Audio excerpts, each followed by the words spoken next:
paça çevrilip, yolumuz haça haça edilip, minillerimiz gizledilip, ulusumuz parça parça edilip.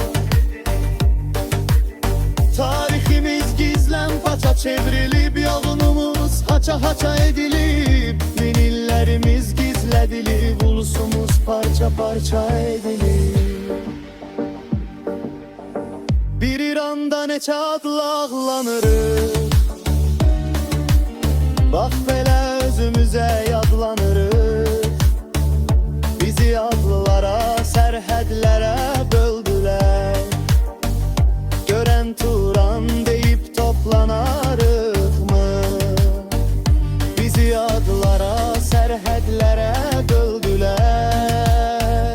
Görən Turan deyib toplanarıqmı?